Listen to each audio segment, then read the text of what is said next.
Assalamualaikum warahmatullahi wabarakatuh.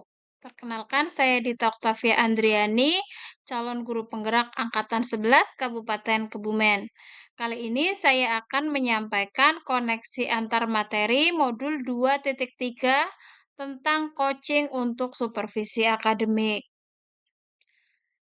Tujuan pembelajaran khusus yaitu calon guru penggerak menyimpulkan dan menjelaskan keterkaitan materi yang diperoleh dan membuat refleksi berdasarkan pemahaman yang dibangun selama modul 2 dalam berbagai media. Yang pertama yaitu pemikiran reflektif terkait pengalaman belajar. Pengalaman atau materi yang baru saja diperoleh. Menurut Standar Nasional Pendidikan Pasal 12, bahwa pelaksanaan pembelajaran diselenggarakan dalam suasana interaktif, inspiratif, menyenangkan, menantang, memotivasi peserta didik untuk berpartisipasi aktif, memberikan ruang yang cukup bagi prakarsa kreativitas, kemandirian sesuai bakat, minat, perkembangan fisik, dan psikologis peserta didik. Oleh karena itu, kegiatan coaching untuk supervisi diperlukan untuk mendorong ruang perbaikan dan pengembangan diri guru di sekolah, serta memastikan bahwa pelaksanaan pembelajaran sesuai dengan standar nasional pendidikan yang telah ditetapkan. Coaching membentuk mitra bersama koci untuk memaksimalkan potensi pribadi dan profesional yang dimilikinya melalui proses yang menstimulasi dan mengeksplorasi pemikiran dan proses kreatif. Coaching berbeda dengan mentoring, konseling, training, maupun fasilitasi. Dalam coaching menerapkan alur percakapan tirta yang terdiri dari tujuan, identifikasi, rencana aksi, dan tanggung jawab. Seorang coach harus memiliki paradigma berpikir coaching, di antaranya berfokus pada coaching, bersikap terbuka atau ingin tahu, memiliki kesadaran diri yang kuat, dan mampu melihat peluang baru di masa depan. Pada kegiatan coaching, prinsip coaching harus diutamakan seperti prinsip kemitraan, proses kreatif, dan memaksimalkan potensi.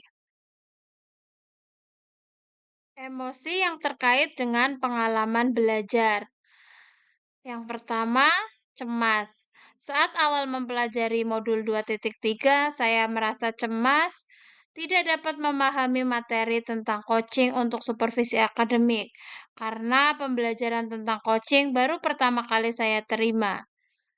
Yang kedua, saya merasa tertarik.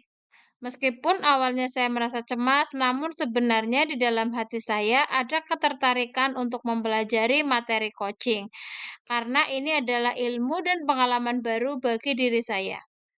Yang ketiga, saya merasa gembira karena sudah berhasil melakukan praktek coaching dengan rekan calon guru penggerak yang lain. Lalu yang keempat, saya merasa optimis dapat melakukan praktek coaching di instansi saya bekerja. Apa yang sudah baik berkaitan dengan keterlibatan diri dalam proses belajar? Saya mampu berkolaborasi dengan rekan calon guru penggerak yang lain saat melakukan praktek coaching menggunakan alur tirta dan sesuai dengan prinsip coaching dalam ruang kolaborasi. Dan pada kegiatan demonstrasi kontekstual, saya belajar sebagai observer, sebagai coach maupun sebagai coachee. Apa yang perlu diperbaiki terkait dengan keterlibatan diri dalam proses belajar? Yang perlu diperbaiki adalah kemampuan dalam mengajukan pertanyaan-pertanyaan berbobot untuk dapat menggali informasi dan masalah yang sedang dihadapi, sehingga dapat menuntun koci untuk menemukan ide-ide untuk mengatasi tantangan yang dihadapi untuk mencapai tujuan yang dikehendaki. Keterkaitan terhadap kompetensi dan kematangan diri pribadi. Setelah mempelajari modul 2.3 tentang coaching untuk supervisi akademik, kompetensi saya mulai berkembang melalui praktek coaching, baik ketika menjadi observer, coach, maupun sebagai coachee. Saat saya melakukan proses coaching, saya harus berusaha mengendalikan diri untuk tidak berasumsi, melabel atau judgement, serta asosiasi, sehingga hasil kegiatan coaching yang dilakukan benar-benar merupakan pemikiran dan gagasan yang didapatkan sebagai upaya memaksimalkan potensi yang dimiliki coachee. 2. Analisis untuk implementasi dalam konteks calon guru penggerak. Memunculkan pertanyaan kritis yang berhubungan dengan konsep materi dan menggalinya lebih jauh. Bagaimana agar prinsip coaching dapat diterapkan dalam kegiatan supervisi di sekolah?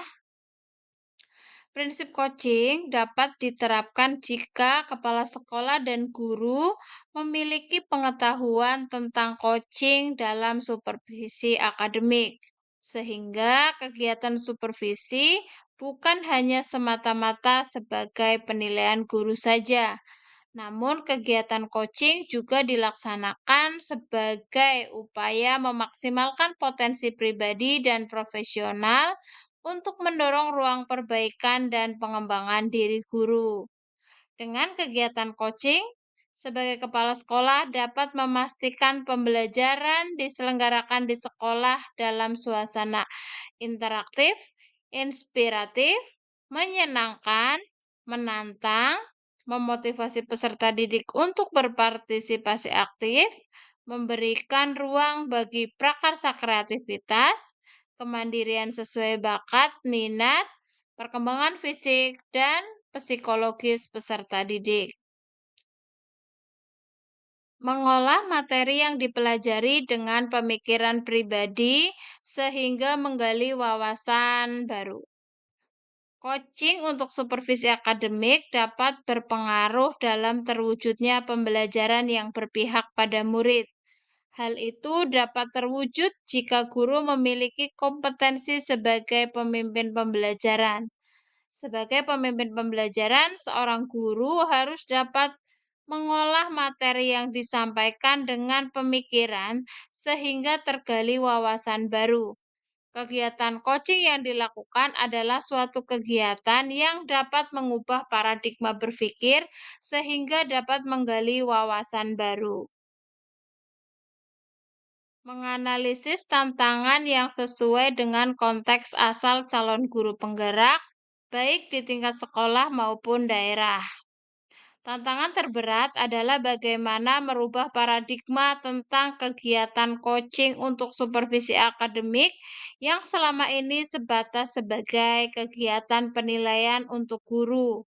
Pemahaman tersebut harus berubah. Kegiatan coaching sebagai upaya memaksimalkan potensi pribadi dan profesional untuk mendorong ruang perbaikan dan pengembangan diri guru, untuk memastikan pembelajaran yang diselenggarakan di sekolah dalam suasana interaktif, inspiratif, menyenangkan, menantang, memotivasi peserta didik untuk berpartisipasi aktif, memberikan ruang yang cukup bagi prakarsa kreativitas, kemandirian sesuai bakat, minat, perkembangan fisik dan psikologis peserta didik. Memunculkan alternatif solusi terhadap tantangan yang diidentifikasi. Solusi yang dapat dilakukan adalah dengan membagikan praktik baik dalam komunitas belajar tentang coaching untuk supervisi akademik, serta dapat dilakukan dengan memberikan contoh praktik coaching untuk supervisi akademik, baik secara langsung ataupun melalui media informasi yang dapat diakses oleh seluruh komunitas sekolah. 3. Membuat keterhubungan.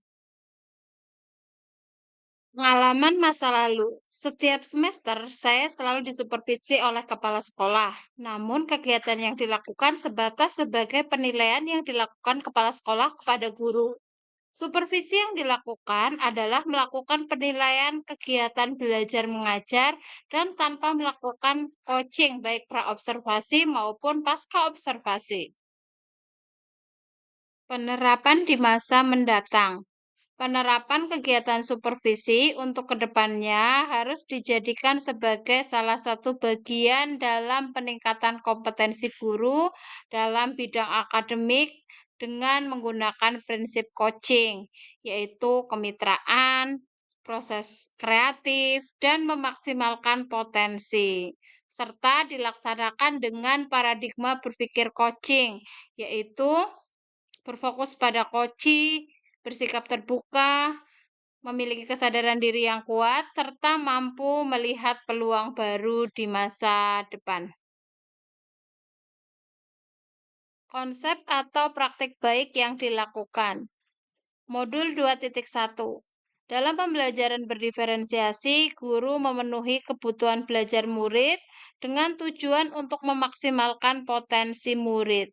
Begitu pula dengan praktik coaching, melalui proses menstimulasi dan mengeksplorasi pemikiran dan proses kreatif, kegiatan coaching bertujuan untuk memaksimalkan potensi pribadi dan profesional coaching. Modul 2.2. Dalam pembelajaran sosial emosional dan kegiatan coaching untuk supervisi akademik, keduanya memiliki tujuan akhir untuk menciptakan lingkungan belajar yang aman dan nyaman agar seluruh individu sekolah dapat meningkatkan kompetensi akademik. Informasi yang didapat dari orang atau sumber lain di luar bahan ajar pendidikan guru penggerak. Faktor utama pelaksanaan supervisi akademik di sekolah yaitu paradigma kepala sekolah tentang kegiatan coaching memberikan pengaruh terhadap para guru. Coaching yang diberikan kepala sekolah terhadap guru sebagai suatu proses kreatif dan menggugah pemikiran serta menginspirasi guru agar dapat memaksimalkan potensi pribadi dan profesional. Demikian koneksi antar materi modul 2.3. Terima kasih sudah menyaksikan. Wassalamualaikum warahmatullahi wabarakatuh.